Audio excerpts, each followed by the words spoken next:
ఈరోజు నేను మాట్లాడబోయే అంశము యెజబెల్ అనే ఆత్మ. యెజబెల్ అనే ఆత్మ చూసినప్పుడు is always about control, manipulation, intimidation. ఈ మాటలు మనం అధికంగా తెలుసుకుంటాం. కానీ బైబిల్ ఒకసారి మొదటి రాజుల గ్రంథము 18వ అధ్యాయంకి వచ్చినప్పుడు మనం అన్ని జాగ్రత్తగా చదివి చూడొచ్చు. అక్కడ దేవుడు తన సేవకుడైన ఏలియాని, బైబిల్లో the man of God title strong ఎవరికి తగ్గుతుందంట, రోషము కలిగిన మ్యాన్ ఆఫ్ గాడ్ అనే టైటిల్ చూసినప్పుడు ఏలియా, దైవజనుడైన ఏలియాని దేవుడు పంపిస్తాడు. ఆయన రోషం కలిగిన వ్యక్తి, పౌరుషం కలిగిన వ్యక్తి, మామూలు వ్యక్తి కాదు, ఆంట కొట్టే వ్యక్తి అంట. ఆ వ్యక్తి వెళ్ళి, ఇదిగో దేవుడు చెప్తున్నాడు, కలిసి చెప్తాడు, దేవుడు చెప్తున్నాడు రమ్మను, నీ ప్రవక్తలు రమ్మను. ఎంతకాలం ఇరువురు వైపు ఎవరు నిజ దేవుడు నిరూపించుకోదంట. ఇంకెంతకాలం ఇది అది ఇది అది. చూసి ఇశ్రాయేలుకి దేవుడు అంటాడండి, నేను తప్ప నీకు వేరే ఒక దేవుడు ఉండకూడదు. దేనిని చేసుకుని దానికి నమస్కరించకూడదు. God is very clear, he jealous, రోషం కలిగిన దేవుడు. కానీ ఇక్కడ చూసినప్పుడు ఏలియా అదే రోషముతో హీస్ ఛాలెంజింగ్. అక్కడ మనం చూస్తాము, యెజబెల్ బల్ల దగ్గర 400 మంది బయలు ప్రవక్తలు, 450 మంది అస్తరోత్ ప్రవక్తలు ఉన్నారంట. చరిత్రలో చూస్తే, ఇంకా జూడా స్క్రిప్చర్స్లో చూస్తే, లేఖనాల్లో చూసినప్పుడు వారు తెలియజేస్తారు, కేవలం 400 మంది మాత్రం రాలేదు, ఇంకొక 450 మంది కూడా వచ్చారు. అక్కడ మనం చూసినప్పుడు ఎవరు దేవుడో చూద్దామో, మీరు బలి పెట్టండి, అగ్ని దెంపండి. ఇశ్రాయేలు చెప్తాడు, ఎంతకాలం రెండు వైపులు అంటారు, ఈరోజు తేల్చుకుందాం, ఈరోజు తేల్చుకుందాం. అది తేల్చుకుందాం అన్న నిమిషాన్న మనం చూస్తాము, ఈ బయలు ప్రవక్తలందరూ చేరి వారు పొద్దున్న నుండి బలి అంట. వారు ఎంతగా బలి అంటే ఇంకా వారు అలిసిపోయి బైలా బైలా బైలా బైలా అనుకుంటూ తాము కత్తులతో కొట్టుకుని హాని చేసుకుని రక్తాలు కారుతూ అక్కడ చేస్తూ ఉంటే ఏలియా ఏమో పడుకుంటున్నాడంట. ఆయన నిద్ర నుండి లేచి ఇంకా అక్కడ ఎగతాళి చేస్తున్నట్టు కనబడుతుంది. బయలు బిజీగా ఉన్నాడేమో, బయలుకి వినబడతలేదేమో, ఇంకొంచెం గట్టిగా అరుచుకో, కొంచెం ఆయన డిస్టర్బ్ చేయకుండా చూసుకో, లేకపోతే డిస్టర్బ్ చేయి, ఆయన డిస్టర్బ్ అవుతున్నాడేమో. ఆయన వాళ్ళని రెచ్చగొట్టి చివరి ఏలియా సమయం వచ్చినప్పుడు, ఆ సాయంత్రము బలి ఇచ్చే సమయం వచ్చినప్పుడు ఆయన ఇశ్రాయేల్ ప్రజలతో అంటారు, ఇంకా చాలు రండి, నేను తీసుకెళ్తాను. ఆయన ఎక్కడ పడితే అక్కడ బలిపీఠం కట్టలేదు. ఎక్కడైతే ముందు బలిపీఠం ఉండిందో ఆ బలిపీఠాన్ని మళ్ళీ బాగు చేశాడు. ఈరోజు చాలామంది నా ఇష్టం నాది, నేను ఎలాగైతే అలా కాదు. దేర్ ఇస్ ఫౌండేషన్స్, బైబిల్ పునాదులు ఉన్నాయి, బైబిల్ నియమాలు ఉన్నాయి. ఈరోజు మనం అనుకున్నట్టు చేసి దేవుడు కార్యం జరిగించాలనుకుంటున్నాం కాదు. దేవుడు అద్భుతం జరిగించాలి మనం అనుకున్నట్టు చేసి కాదు, నియమం ప్రకారము. ఏలియా చూసినప్పుడు ఆయన వెళ్ళి మరలా బలిపీఠాన్ని హీఈస్ రిస్టోరింగ్.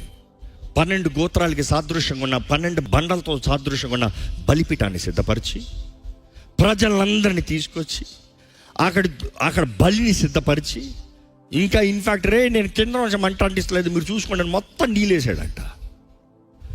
ఏసి ఏలియా ప్రార్థన చేసినప్పుడు పరము నుండి అగ్ని దిగి వస్తాం, బలిని అంగీకరిస్తాం. ఆ విషయంతో మనం చూస్తాము, అక్కడ ఏలియా బయలు ప్రవక్తలు, అస్తరోత ప్రవక్తలను అందరిని చంపేశాడు. చూసి ఈరోజు మనం పాపాన్ని చంపకపోతే, సాతాన్ని పారదొలకపోతే, చీకటి సంబంధమైన విషయాలు మనలోండి పీకి పడకపోతే అవి మనల్ని ఏల్తుంది. ఇందుకు ఇశ్రాయేలీయులు అటువంటి నీచ పరిస్థితులకు పోయారన్న కారణము మనం అర్థం చేసుకోవచ్చు యెజబెల్ ద్వారంగా. అది ఎలాగ వచ్చింది ఏంటన్న దానికి ముందుగా ఈ అంశాన్ని ముగించాలంటే, ఆ వార్త ఆహాబు రాజు భయపడి భార్యకి చెప్పాడంట. ఆహాబు రాజు అంటే ఇశ్రాయేలు రాజులో one of the greatest king, ఘనమైన రాజు. ఆ రాజు భయపడి ఈ ఒక్క మనిషికి, ఈ దైవజనుడికి భార్యతో చెప్పాడంట. భార్య భయపడిందా? భయపడలే, వార్నింగ్ పంపించిందంట. ఏమని? రేపు ఈ సమయానికి నీ దేహాన్ని కుక్కలు నాకపోతే చూడు, ఏంటంట అంటే ఆ రాణి పేరేంటి? యెజబెల్. యెజబెల్ ఆత్మ అంటాం. కారణం ఏంటంటే బైబిల్లో కూడా యెజబెల్ ఆత్మ, యెజబెల్ గురించి మళ్ళీ రాయబడి ఉంటుంది. ఇక్కడ పాత నిబంధనలో మొదటి రాజు గ్రంథంలో 18వ అధ్యాయంలో చూస్తున్నాం యెజబెల్, తర్వాత చనిపోతాం చూస్తున్నాము. కానీ ప్రకటన గ్రంథానికి వచ్చేటప్పుడు దేవుడు సంఘంతో చెప్తున్నాడు. ఏమని చెప్తున్నాడు? యెజబెల్ అనే ఆ స్త్రీ, యెజబెల్ అనే ఆ స్త్రీ మీ మధ్య ఉంది. ఈ మధ్య ఉందంటే ఆమె లేచి వచ్చిందా? కాదు. ఆత్మ పనిచేస్తుంది. ఆత్మ పనిచేస్తుంది. ఆత్మ స్వభావం ఏంటి అర్థం చేసుకోవాలి. ఆత్మ స్వభావం ఏంటి? అసలు యెజబెల్ అనే స్త్రీ ఎవరు అని చూసినప్పుడు యెజబెల్ అనే స్త్రీ అన్యురాలు. ఆహాబు ఇశ్రాయేలుకి రాజు. ఇశ్రాయేలుకి రాజు అయిన వ్యక్తి దేవుడు అంటాడు, మీరు అన్ని స్త్రీలను వివాహం చేసుకోకూడదు. కానీ అక్కడ వారి పీస్ ట్రీటీ కొరకు, సమాధానం కొరకు శత్రు తన కుమార్తెనిచ్చి నీతో నేను సమాధానం పడుతున్నానని యెజబెల్ని భార్యగా ఇచ్చాడు ఆహాబ్కి. ఆహాబ్ భార్యగా తీసుకున్నాడు యెజబెల్ని. కానీ యెజబెల్ హిస్టరీ కొంచెం తెలుసుకుంటే, ఎందుకంటే ఇది చాలా ముఖ్యం, ఇప్పుడు నేను మాట్లాడే విషయాలు చాలా ముఖ్యం. మీకు హిస్టరీ ఏంటి తెలుసుకుంటే, ఇందుకు ఆ స్త్రీ అంత కఠినమైన స్త్రీ, ఇందుకు అంత డేంజరస్ స్త్రీ అని చెప్పాలంటే, తన చిన్ననాటి నుండి ప్రేమను అనుభవించలేదంట. తన చిన్ననాటి నుండి తల్లిదండ్రుల ద్వారా తునీకరించబడిన వ్యక్తి. చిన్ననాటి నుండి రిజెక్షన్, కాన్స్టెంట్ రిజెక్షన్. ఎవరికి నేనంటే ఇష్టం లేదు, ఎవరికి నేను వద్దు, ఎవరికి నేను నచ్చదు. ఇన్ఫ్యాక్ట్ తన తండ్రి ఆహాబ్కి తనని భార్యకి ఇస్తాను కూడా కారణం ఏంటి? ఒక ఆబ్జెక్ట్, ఒక గిఫ్ట్ లాగా, ఒక టోకెన్ లాగా, ఒక వస్తువు లాగా ఇచ్చాడు సమాధానం కొరకు. She has been rejected. తాను రిజెక్షన్లోనే, తునీకరణలోనే బ్రతికి చేదు. మిమ్మల్ని అడుగుతున్నా, మీ జీవితంలో తునీకరించబడిన స్వభావం ఉందా? తునీకరించబడతాం ఎవరికి ఇష్టం ఉండదు కదా. మనుషుడంట తునీకరించబడేటప్పుడు పగపడతాడంట. నేను కాదంటావా, నన్ను కాదంటావా, నేను వద్దంటావా, నన్ను పంపిస్తావా, నీ పని చెప్తా. ఇదంతా యెజబెల్ ఆత్మ అండి. ఈ యెజబెల్ ఆత్మ ఎప్పుడు ప్రవేశిస్తుందంటే, ఎలాంటి గాయాలు కలిగినప్పుడు. ప్రతి వ్యక్తికి జీవితాల్లో గాయాలు కలుగుతాయి. గాయాలు లేని వ్యక్తులు ఇక్కడ ఎవరు లేరు. ఎవరైనా ఉన్నారా? బాధలు లేని వ్యక్తులు ఎవరు లేరు. ఎవరైనా ఉన్నారా? ప్రతి వ్యక్తికి జీవితంలో గాయాలు కలుగుతాయి. ప్రతి వ్యక్తికి జీవితంలో బాధలు కలుగుతాయి, మనస్పర్ధలు కలుగుతాయి, మనుషులు అవమానపరుస్తారు.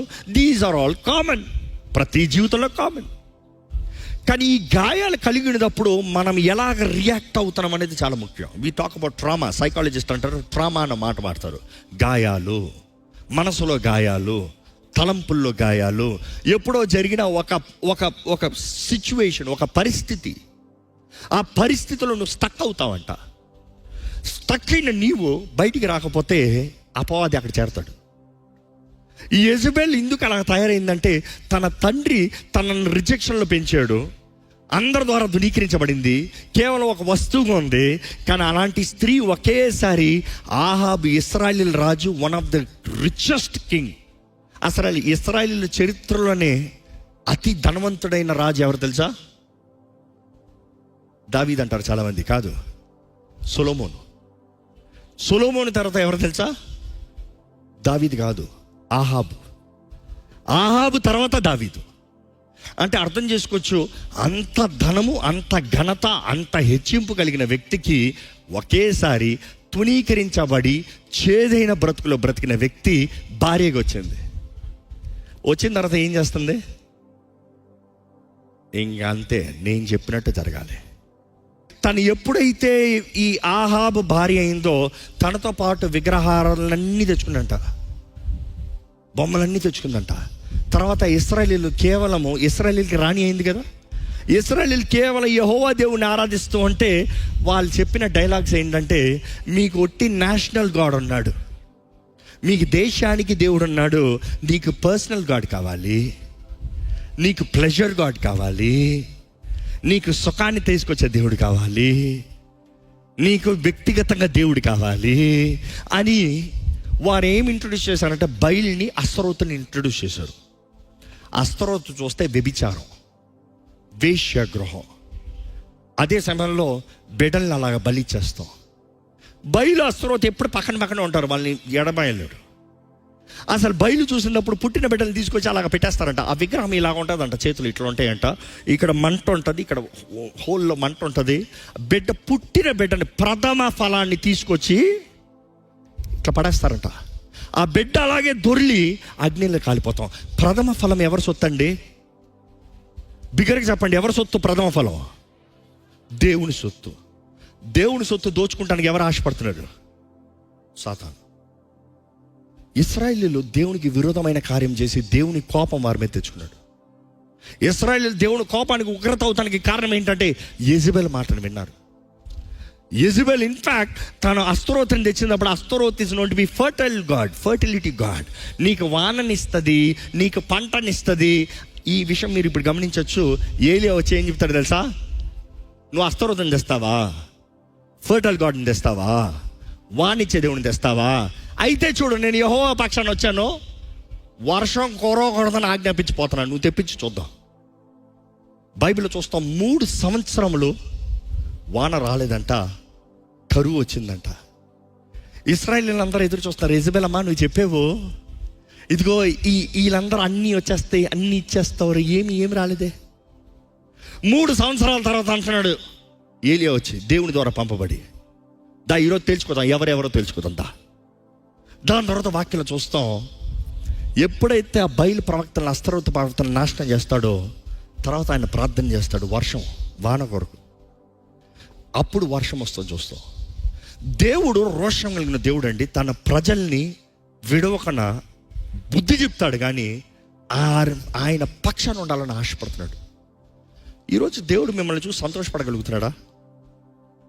దేవుని సొత్తు అని చెప్తున్నారు, ఇంకా లోకంలో ఏదో పర్సనల్ లాభం, లేకపోతే ఈ ప్లెజర్ లాభం, ఈ పర్సనల్ గెయిన్, ఈ పర్సనల్ ప్లెజర్స్, వీటిని కొడుతున్నారా? ఇవన్నీ కాదు, నాకు దేవుడు చాలు, యేసు చాలు అంటున్నారా? ఎందుకంటే అపవాది చేయగలిగినంట, యేసుని కూడా వద్దాం, యేసుని పెట్టుకో, ఆదివారం ఆలయానికి పో, కాంట వాక్యం చదువుకో, కానీ ఈ ప్లెజర్స్ పెట్టుకో, ఈ పక్కన పెట్టుకో, ఇవన్నీ నీకు ఆనందం ఇస్తుంది. దేవుని వాక్యం చెప్తుంది, లోకంతో స్నేహం దేవునితో వైరమని మీరు ఎరుగరా? ఈరోజు ఎంతమంది మన జీవితాన్ని పరిశుద్ధంగా కాపాడుకుంటున్నాం? ఎంతమంది యెజబెల్ ఆత్మని పారదోలగలుగుతున్నాం? పారదోలాల్సిన పని నీది. కుటుంబంలో వెళ్తుందా? పారదోలాల్సిన పని నీది, బాధ్యత నీది. బైబిల్లో చూస్తున్నాము, ఈ స్త్రీ ఎప్పుడైతే ఏలియా చేసిన పనిని వినిందో, ఆహాబు భయపడ్డాడో, ఈమె భయపడలే. ఈమెమంటుంది తెలుసా? రేపు ఈ సమయానికి నీ శరీరాన్ని కుక్కలు నాకపోతా చూడు. దైవజనుడు అప్పటికి అక్కడ చూస్తే 850 మందిని చంపినోడు, దేవుని శక్తిని కనబరిచినోడు, పై నుండి అగ్నిని దింపినోడు. ఏం చేశాడంట?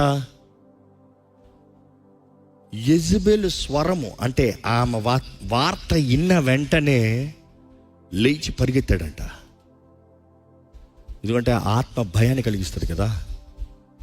మీ జీవితంలో ఎవరి పేరైనా ఎత్తుతే తెలియని భయం వచ్చేస్తుందా? ఎవరి పేరు, అయ్యి బాబాయ్ చచ్చిపోతున్నా, అయ్యి బాబాయ్ నాకు వద్దు, అయ్యి బాబాయ్ నేను తట్టుకోలేకపోతున్నా, అయ్యి బాబాయ్ నేను ఉండలేని ఈ వ్యక్తితో, ఈ భయం వెళ్తుందంటే యెజబెల్ ఆత్మ. ఇక్కడ చూస్తే ఈ దైవజనుడు అంత శక్తి కలిగిన వ్యక్తి ఆ స్త్రీ స్వరాన్ని విని పరిగెత్తాడంట. తనతో పాటు తన దాసుడు ఉన్నాడంట. ఒక స్థలానికి వెళ్ళిన తర్వాత, ఒరే నువ్వు కూడా ఇక్కడ ఉండి, నువ్వు కూడా వద్దు, నాకు నిన్ను కూడా నమ్మను, నేను ఒక్కడనే పోతా, నేను ఒక్కడనే వంట. ఈ యెజబెల్ ఆత్మ ఏం చేస్తాడంటే డిప్రెషన్ కలిగిస్తాడంట. ఇక్కడ ఎవరైనా డిప్రెషన్లో ఉన్నారా? ఎందుకంటే ఈ ట్రామా, ఈ ఫియర్స్, ఇవన్నీ నీకు చేత కాదు, నీకు కుదరదు, నీ వలన అవ్వదు, నీ జీవితం అంతే, నీవు పడిగమాలినోడివి అని చెప్పిన తర్వాత మనుషుడికి అనిపిస్తుంది, నా వలన ఇంకేం అవ్వదు. డిప్రెషన్. దైవజనుడైన ఏలియా దేవునితో మాట్లాడగలిగిన వ్యక్తి, దేవుని శక్తిని కనబరచగలిగిన వ్యక్తి, ప్రార్థనలో అగ్నిని దంపగలిగిన వ్యక్తి ఏమైపోయాడు? డిప్రెస్ అయిపోయాడు.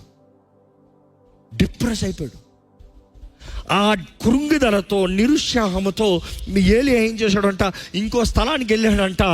అక్కడ అలిసిపి వేసారిపి చెట్టు కింద పడుకున్నాడంట. చెట్టు కింద పడుకున్నాడంట. డిప్రెషన్ ఏం చేస్తుంది? మనల్ని ఎగ్జాస్ట్ చేస్తుంది. ఈరోజు చాలామంది జీవితంలో చూడండి, ఈ కృంగిదల నిరుత్సాహంలో ఉన్నవారు ఏది చేస్తానికి ఆశపడరు. నా వల్ల అవ్వదు, నేను చేయలేను, ఇంకా నేను బ్రతకలేను, ఇంకా ఈ కుటుంబం కట్టుకోను, ఇంకా ఈ జీవితం నాకు వద్దు, ఇంకా ఈ బ్రతుకు నాకు వద్దు, ఇంకా నాకు ఇది అవ్వదు, ఇంకంతే, I give up, it's done. ఎందుకంటే గాయాలు మానకపోతే, క్షమించరాని మనసుతో ఉంటే ఈ యెజబెల్ ఆత్మ దూరి ఇంకా మనిషిని బండ చేస్తుంది, చేతి చేస్తుంది. నీ వలన అవ్వదు, నువ్వు చేయలేవు, నీకు కుదరదు. ఈరోజు కూడా ఈ ఆత్మ ఎన్నో కుటుంబాల్లో, ఆలయాల్లో, వ్యక్తుల జీవితంలో ప్రభావితం చేస్తూనే ఉంది. ఈ ఆత్మని గుర్తెరుగుతనే కానీ, ఈ సిమ్టమ్స్ గుర్తెరుగుతనే కానీ, ఓహో ఈ ఆత్మ నన్ను తడుముతుందా, నేను ఎందుకు భయపడతానని పరిగెత్తాల్సిన అవసరం ఏముంది? జీవం కలిగిన దేవుడు నా పక్షాన ఉన్నాడు. అప్పటికే చూస్తే ఏలియా ఆయన నిరుత్సాహంలో, కృంగుదలలో వెళ్ళి అలాగా చెట్టు కింద పడి ఆ నిరుత్సాహంలో ఆయన ప్రార్థన చేస్తున్నాడు. ఏంటి ఆయన ప్రార్థన విన్నారు ఎప్పుడన్నా? దేవా, నా పితరుల కన్నా నేను గొప్పవాడు కాదు, నన్ను చంపేయి. ఎందుకంటే నిరుత్సాహం వచ్చిన ప్రతి ఒక్కడు అంటాడు, నన్ను చంపేయి. నీకు చేస్తాను ధైర్యం లేదు, చంపేయి. విశ్వాసాలు చావరు కదా. ఎందుకు? విశ్వాసాలకు భయం ఉంది. నరకం తెలుసు కదా బాగా. పరలోకం గురించి విన్నారో లేదో కానీ నరకం గురించి ఇన్నో ఉంటారు కదా. అగ్ని ఆరదు, పురుగు చావదు, జీవితాన్ని అట్లా తీసుకున్నవాడు నరకంలోకి వెళ్తాడు. అయ్యో బాబాయ్ వద్దు నరకం. ఈ లోకపు నరకంలో ఉంటానా, ఆ నరకంలోకి వెళ్ళను అన్న భయం ఉంటుంది. బట్ దెన్ ఇక్కడ ఈయన అంటున్నాడు, నేను చావాలని నాకు ధైర్యం లేదు, నువ్వు నన్ను చంపేయి. ఎందుకంటే నువ్వు చంపుతా నన్ను నీ దగ్గర తీసుకుంటావు, నాకు సమాధానం కావాలి. ఎందుకంటే ఈ భయము, ఈ వేదన, ఈ ఆందోళన నా వల్ల అవ్వట్లేదు. దైవజనుడా, నువ్వు దేవుని ద్వారా కోరుకోబడిన వ్యక్తివి, నువ్వు అభిషేకించబడిన వ్యక్తివి, దేవుని రాజ్యం అంతా నీ పక్షాన ఉంది. నువ్వు అంటున్నావు, నాకెవరు లేరు, నాకెవరొద్దు, ఎవరు నా దగ్గర రావద్దు, నన్ను ఒంటరిగా వదిలే, నేను చచ్చిపోతాను, నన్ను చంపేయి. ఆయన అలాగే ఏడుస్తూ ఉన్నాడు. దేవుడు ఏం చేశాడు? దేవుడు ఏం చేశాడు అన్నప్పుడు, ఎప్పుడు దేవుడి గురించి చెప్పినా నా కళ్ళలో నీళ్ళు ఆగదు. ఎందుకంటే ఆయన ప్రేమ ఎంత గొప్పదో. మన బలహీనతల మధ్యలో, మన చేతకానితనం మధ్యలో, మన కృంగితల నిరుత్సాహం మధ్యలో ఆయన ఇంకా ప్రేమిస్తున్నాడు, ఇంకా పట్టించుకుంటున్నాడు అనేది నిరూపిస్తాడండి. ఏలి అలాంటి పరిస్థితులు అంటే దూత వచ్చి ఆయన తడుతుందంట. ఎవరు వచ్చారు? మనిషి రాలే, ఆయన మనుషులు వద్దంటున్నాడు. మనుషులు సహాయం లేని పరిస్థితుల్లో దూతలు వస్తాం బైబిల్లో చూస్తాం. మనుషులు సహాయం చేయలేని పరిస్థితుల్లో దూతలు దేవుడు పంపిస్తాం చూస్తాం. దూత వచ్చి తడుతుందంట. అటువైపు చూడంటే అక్కడ బొగ్గుల మీద కాల్చిన రొట్టె అంతా, ఇదిగో హాట్ పిజ్జా మన భాషలో చెప్పాలంటే, ఇదిగో నీకు కావాల్సిన వేడి వేడి వేడి వేడి బొగ్గుల మీద కాలున్న రొట్టె తీసుకో, డైట్ ఫుడ్, కార్బోహైడ్రేట్స్ కావాలని నీకు అలసిపోయి ఉన్నా. పక్కన నీరు, ఆ నీరు తాగుతున్నాడు. తిన్నాడంట, తాగాడంట, మరలా పడుకున్నాడంట. డిప్రెషన్లో ఉన్నవారు ఎప్పుడు పడుకునే ఉంటారు. సైకాలజిస్ట్ క్లినికల్ టెస్ట్ చూపిస్తూ ఉంటారు. ఒక మనిషి ఎక్కువ పడుకుంటూనే ఉన్నాడు, ఎవరితో మాట్లాడతలేదు, పడుకునే ఉన్నాడంటే ఈజ్ ఇన్ సివియర్ డిప్రెషన్. ఆ వ్యక్తి కానీ సహాయాన్ని కోరకుండా అలాగే ఉంటే ఆ వ్యక్తి జీవితం పాడైపోతుంది.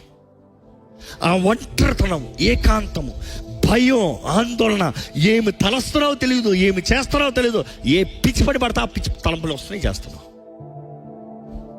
యెజబెల్ ఆత్మ వెంటాడుతుంది. మీకు ఇప్పటికే ఈ సూచనలు ఎక్కడెక్కడ కనబడుతున్నాయి అంటే ఏం చేయాలంటారేమో. దేవుని వాక్యంలో దేవుడు మా దగ్గర కోరింది చాలా సులభం అండి, పెద్ద కష్టమైంది దేవుడు ఏం కోరలే. యాకోబు 4:7 ప్రకారం దేవునికి సమర్పించుకో, అపవాదిని ఎదిరించు, అప్పుడు వాడు నీ యొద్ద నుండి పారిపోతాడు. ఆ మాట పారిపోతాడన్న మాట కూడా, ఫ్లీ అన్న మాట గ్రీక్ వర్డ్ చూసినప్పుడు, వాడు పారిపోతాడంటే తిరిగి పరిగెడతాడు కాదు, అట్లా మాయమవుతాడంట.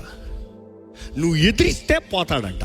ఈరోజు దేవుని ప్రజలని చెప్తున్నవారు, విశ్వాసాలని చెప్తున్నవారు, దేవుని బిడ్డలని చెప్తున్నవారు అపవాదిని ఎదిరిస్తున్నా పిరికోలులాగా శత్రువుకి భయపడుతున్నారు. దేవుడు అంటున్నాడు, నా నామంలో మీకు అధికారం ఇచ్చాను, శత్రు బలం అంతటి పైన మీకు అధికారం ఇచ్చాను. ఎంతమంది ఇక్కడ ఉన్నవారు నిజంగా నమ్ముతున్నారు యేసు నామంలో మనకి అధికారం ఉందన్న వారి చేతులు అయితే బిగ్గరగా లేదు చెప్తారా అండి? నమ్ముతున్నారా? మీ జీవితంలో విడుదల, మీ జీవితంలో జయము, మీ జీవితంలో దైవ చిత్తము కార్యములు ఉద్దేశాలు జరగాలంటే ఒకటే, మీరు దేవునికి సమర్పించుకోవాలి, మీరు అపవాదిని ఎదిరించాలి. ఇంకో ఈ సమయంలో మనం ప్రార్థన చేయబోతున్నాం, అపవాది బంధకాలను తెంపబోతున్నాం. Are you ready? Are you ready? ఎంతమంది సిద్ధం? నేను దేవునికి సమర్పించిన అపవాదిని పారదోలుతానని నేను సిద్ధమని వారు బిగ్గరగా హల్లెలూయా చెప్తారా? దయచేసి లేచి నిలబడతామండి. ఎక్కడ? మన చేతుల పైకెత్తి మొదటిగా దేవుని చేతులకు సమర్పించుకోదమా? దేవా, ఇదిగోనయ్యా, నన్ను నేను సమర్పించుకుంటున్నాను. అపవాది ఎన్నే, నీ ప్రార్థన అపవాది ఎన్నే, నువ్వు ఎవరి చేతుల్లో సమర్పించుకుంటున్నావు వాడికి తెలియనే. చెప్పండి, ప్రభా, నేను నీ చేతులకు సమర్పించుకుంటున్నా. యేసయ్యా, నువ్వు నా దేవుడివి, నువ్వు నా రాజువి, నీ రక్తంతో నన్ను కడిగవని నమ్ముతున్నానయ్యా. మరొక్కసారి నన్ను కడిగయ్యా, నీ రక్తంతో నన్ను కప్పయ్యా, నీ రక్షణ ఆనందం నాకు దయచేయ్యా. ప్రతి భయం నుండి నన్ను విడిపించు, ప్రతి ఆందోళన నుండి నన్ను విడిపించు, ప్రతి భీతి నుండి నన్ను విడిపించు, ప్రతి మరణకరమైన వ్యాధి నుండి నన్ను తప్పించు. నేను బ్రతుకుతానయ్యా, నీ మహిమ కొరకు బ్రతుకుతానయ్యా, నీ సాక్షిగా నేను జీవిస్తానయ్యా, నిన్ను కనబరుస్తానయ్యా, నీ చిత్తము జరిగిస్తానయ్యా, నీ వాగ్దానాలను నెరవేరుస్తానయ్యా, నీ కొరకే నేను ఉంటానయ్యా. నా ఒంటరితనాలను నన్ను పట్టుకోయ్యా, నన్ను ఒంటరితనాలను ఆదుకో ప్రభా. దేవా, నా జీవితంలో నీవే కార్యము జరిగించాలి, నీవు తప్ప నాకు వేరెవరు లేరయ్యా. నిన్నే నమ్ముతున్నాను. దేవా, నన్ను స్వస్థపరచు, నా మనసును స్వస్థపరచు. ఈ ఆత్మ ద్వారంగా కలిగిన ఈ సూసైడల్ థాట్స్, ఈ డిప్రెషన్, ఇంకా నా వలన అవ్వదు, ఇంకా నేను చచ్చిపోతా, ఇంకా నేను వదిలేస్తా, ఇంకా నాకు కుదరదు, ఇంకా నాకేం వద్దు, నాకు ఎవరు వద్దు, నేను ఏమి చేయను, నా మనసుని చూడు ప్రభా. దేవా, నాకు కావాల్సిన స్వస్థత దయచేయి, నాకు కావాల్సిన విడుదల దయచేయి, నన్ను నూతన పరచు, నాకు నూతన మనసు దయచేయి, రాతి హృదయాన్ని తీసివేసి మాంస హృదయాన్ని దయచేయ్యా. నీ మహిమని నా పైన అనుగ్రహించు ప్రభా. నీ శక్తి, నీ వెలుగు నా పైన రావాలయ్యా. నీ అగ్నితో నన్ను కాల్చేయ్యా, ఇప్పుడు కాల్చేయ్యా, నన్ను ఇప్పుడు కాల్చేయ్యా. అడగండి, దేవుని అడగండి, నీ అగ్నితో నన్ను కాల్చు, నీ దైవ అగ్నితో నన్ను కాల్చు, నీ పరిశుద్ధాత్మ అగ్నితో నన్ను కాల్చు.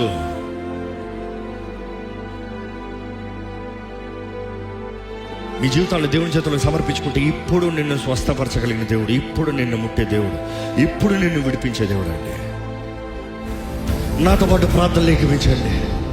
ప్రార్థనలు ఏకీవిస్తూ ఆమేన్ అని పలుకుతూ దేవుని చేతులకు సమర్పించుకుంటూ, దేవుని సహాయాన్ని వేడుకుంటూ, ఆయన మార్గదర్శనాన్ని వేడుకుంటూ, ఆయన శక్తిని వేడుకుంటూ, ఆయన సహాయాన్ని వేడుకుంటూ, దేవా నువ్వు జరిగించు అంగీకారం ఉందని నమ్ముతూ ప్రార్థన చేద్దామా? పరిశుద్ధ ప్రేమ తండ్రి, ఇదిగోనయ్యా, నీ సన్నిధిలో ఉన్న ప్రతి ఒక్కరిని చూడయ్యా, నిలిచి ఉన్న ప్రతి ఒక్కరిని చూడయ్యా. ఎవరెవరో భయాలతో, భీతులతో, మరణకరమైన వ్యాధులతో, అకస్మాత్తుగా కలిగే కీడుతో, చేతకాని పరిస్థితుల్లో దేవా బందీలుగా చచ్చిన స్థితుల్లో, పేరుకి బ్రతుకుతున్నానంటూ జీవము లేని స్థితుల్లో, ఓటములో, అనారోగ్యములో, చేతబడి శక్తుల ప్రభావముతో, దరిద్రతలో, మత్తు పదార్థాలతో బానిసలుగా, పోర్నోగ్రఫీకి బానిసలుగా దిగజారిపిన స్థితుల్లో ఉన్నవారిని చూడయ్యా. ఈరోజు ప్రభా, నీ నామంలో మాకు జయం ఉందని నమ్ముతున్నాము, నీ నామంలో మాకు విడుదల ఉందని నమ్ముతున్నాము, నీ నామంలో మాకు స్వస్థత ఉందని నమ్ముతున్నాము, మా ప్రార్థనలకి జవాబిచ్చే దేవుడు ఉన్నామని నమ్ముతున్నాము. దేవా, ఈ సమయంలో ప్రతి అపవాది బంధకాలు ఇన్ఫ్లుయెన్స్ ద్వారంగా అయ్యా బాధపడుతున్నా, వేదన పడుతున్నా, చేతబడు శక్తుల ద్వారంగా అయ్యా వేధించబడుతున్నా ప్రతి ఒక్కరిని చేతులకు అప్పచెప్తున్నాను. ఎవరెవరైతే నీ నామము పిలుస్తున్నారో ఈ క్షణములో దేవా, వారి జీవితంలో అపవాది అధికారము పోవునుగా కానీ ప్రకటిస్తున్నాను ప్రభా. ఇదిగో నేను 3 అన్న వెంటనే అందరూ ఎవరెవరికైతే దేవుడి నామంలో విడుదల కావాలో యేసయ్యా అని బిగ్గరగా కేక వేయాలి. రెడీ, 1 2 3. దేవా, ఇదిగోనయ్యా, యేసు నామాన్ని పలుకుతుండగానే వారి జీవితంలో అపవాది కార్యములు లయపరచబడునుగా కానీ ప్రకటిస్తున్నాను ప్రభా. ఇదిగోనయ్యా, సమాధానం లేక చనిపోవాలన్న మనస్తత్వంతో, ఇంకా జీవితం నాకు వద్దు, ఈ బ్రతుకు నాకు వద్దు, ఇంకా నేను చేయలేను, ఇంకా నా వల్ల అవ్వదు, ఇంకా వల్ల కుదరదు, నాకు ఇంకా శక్తి లేదు, నేను ఇంక చచ్చిపోవాలనుకుంటానన్న వారిని చూడు ప్రభా. డిప్రెస్డ్ పీపుల్ చూడు ప్రభా. దేవా, నీకు అసాధ్యమైంది ఏది లేదు. నీ ప్రేమ ఎంతో గొప్పది. కుమిలిన ప్రతి ఒక్కరిని ఆదరించే దేవుడివి, విరిగిన జీవితాలను బాగు చేసే దేవుడివి. నువ్వు పరమ కుమ్మరివయ్యా, నీకు అసాధ్యమైంది ఏది లేదయ్యా. ఇదిగో ప్రభా, విరిగిన బ్రతుకులు, పాడైన బ్రతుకులు, నిరుత్సాహంతో, కృంగిదలతో ఇంకా నాకు ఎవరు లేరు, ఇంకా నాకు ఏమి లేదన్న బ్రతుకుల్ని ఇప్పుడే ప్రభా నీ ప్రేమతో ఒక్కసారి ముట్టమని వేడుకుంటాను ప్రభా. నీ ప్రేమ వారిని హత్తుకోవాలయ్యా, నీ ప్రేమ వాళ్ళని కౌగిలించుకోవాలి ప్రభా. నీ ప్రేమ ఎంతో గొప్పదో చెప్పాలి ప్రభా. నేను ఈరోజు ఇంకా బ్రతుకుతున్నానంటే అది నా దేవుని బట్టేనే సాక్ష్యం అవ్వాలయ్యా. అయ్యా, అటువంటి జీవితంలో నీ వెలుగు ఇప్పుడే యేసు నామములో ప్రకాశింపజేయమని వేడుకుంటున్నాను ప్రభా. దేవా, అపవాది చేసిన గాయాలు బట్టి, మతి స్థిమితం, chemical imbalances, psychiatric issues, whatever, మనుషుల ద్వారా ఇంకొన రిజెక్షన్ ద్వారా వెళ్ళిపోతూ ఒంటరి బ్రతుకులు ఉన్న వారిని చూడయ్యా. దేవా, ఈరోజు వారు ప్రార్థన చేయలేని పరిస్థితులు ఉన్న కూడా నీ సన్నిధిలోకి అడుగు పెట్టారు కాబట్టి, నీ సన్నిధిలో స్వతంత్రత ఉంది కాబట్టి, there is deliverance in the mount of Jayan అన్న నీ వాక్యము ప్రకారం నీ సన్నిధిలో ఉన్న అభిషేకముని బట్టి ఇప్పుడే వారి జీవితంలో విడుదల కలుగుడిగా కాని ప్రకటిస్తున్నాము. దేవా, ఆర్థిక సహాయం, నాకు ఎవరు సహాయం చేసేవారు లేరు. ఈ అప్పుల సమస్యలు, అజ్ఞానంలో చేసిన తప్పులు అవ్వచ్చు, అవసరము బట్టి చేసిన పని అవ్వచ్చు, లేకపోతే ఏదో ఆశపడి ఏదో మోసపోయిన పరిస్థితులు అవ్వచ్చు. కానీ ప్రభా, నీ సన్నిధికి వచ్చిన ఎవరిని నువ్వు త్రోసివేసే దేవుడు కాదయ్యా. ఇదిగోనయ్యా, నీవు నూతన అవకాశాలను, తరుణాలు ఇచ్చే దేవుడు అనేది వారి జీవితంలో నిరూపిస్తూ ప్రతి పోరాటంలో నుండి, ప్రతి బాధల నుండి, ప్రతి వేదన నుండి, ప్రతి అప్పుల సమస్యల నుండి నీ బిడ్డల జీవితాలని చేతులు పట్టుకుని బయటికి తీసుకురమ్మని వేడుకుంటూ వారికి కావాల్సిన జ్ఞానము, వారి పరిస్థితి మారునట్లుగా వారికి కావాల్సిన జ్ఞానము యేసు నామంలో అనుగ్రహించమని వేడుకుంటున్నాను ప్రభా. దేవా, అపవాది కలవరాలన్నీ లయపరిచి వారు ఏదైతే విన్నారో దాన్ని నమ్మి నీ వాక్యంలో పరీక్షించి దేవా అధికారముతో నీ పక్షాన నీ సాక్షులుగా జీవించే కృపని మాకు దయచేయమని ప్రభు యేసు నామంలో అడిగి విడుచున్నాం తండ్రి, ఆమేన్.